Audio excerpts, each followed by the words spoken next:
ഒരിക്കല് കൗൺസിലിംഗിന്റെ ഇടയില് ഈ ഭാര്യ ഭർത്താക്കന്മാരുടെ ഫോണൊക്കെ ചെക്ക് ചെയ്യേണ്ട അവസ്ഥ വരുമ്പോഴേ നല്ല വിറ്റ ഒരാളുടെ മൊബൈൽ ഫോൺ വാട്സപ്പിൽ ഭാര്യയുടെ ചാറ്റിൽ കാണുന്നത് മുളക് പൊടി, ഉപ്പ്, സോപ്പ് പൊടി, റീചാർജ്, പിന്നെയും മുളക് പൊടി, ഉപ്പ്, സോപ്പ് പൊടി, റീചാർജ്. ഇതൊരു പാറ്റേണിൽ ഇങ്ങനെ പോവാ. അതിന്റെ ഇടയിൽ വേറെ ഒന്നുമില്ല. അതൊക്കെയാണ് പ്രശ്നങ്ങള്. വേറെ ഒന്നും അതിന്റെ ഇടയിൽ കാണുന്നില്ല. ഒരു കപ്പിൾ ഗാദറിംഗിൽ പറഞ്ഞു കൊടുത്ത സ്നേഹം പ്രകടിപ്പിക്കണം.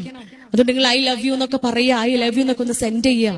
രാവിലെ തന്നെ ഗാദറിംഗ് ഒക്കെ കഴിഞ്ഞ് പോയ കപ്പിൾസിൽ ഒരാൾ വിളിച്ചു, ഒരു പെൺകുട്ടി വിളിച്ചിട്ട് പറഞ്ഞു എൻ്റെ അടുത്ത്, ഡോക്ടറെ ഞാനിത് രാവിലെ വാട്സപ്പിൽ മൂപ്പർക്ക് അയച്ചിട്ടുണ്ട് കേട്ടോ, നമുക്ക് നോക്കാം. വൈകുന്നേരം വിളിച്ചവൾ അതിന്റെ റിപ്ലൈ തന്നു. ഉച്ചയായിട്ട് മൂപ്പര് അതിനൊരു റിപ്ലൈയും തന്നിട്ടില്ല. ഏകദേശം 3 മണിയൊക്കെ ആയപ്പോ തന്നെ ഡബിൾ ടിക്കൊക്കെ കണ്ട് ബ്ലൂ ടിക്കൊക്കെ വന്നിട്ടുണ്ട്. വന്നു കഴിഞ്ഞിട്ട് മൂപ്പര് പറഞ്ഞു, ഇത്രേ ഈ പറഞ്ഞ സാധനങ്ങളൊക്കെ വാങ്ങിയിട്ടുണ്ട് കേട്ടാ, പക്ഷെ അവസാനം എഴുതിയ സാധനം ഒരു സൂപ്പർ മാർക്കറ്റിലും കിട്ടാനില്ല എന്ന്. അവസാനം എഴുതിയത് എന്താ? ഐ ലവ് യു ഏതെങ്കിലും സൂപ്പർ മാർക്കറ്റിൽ കിട്ടുവോ?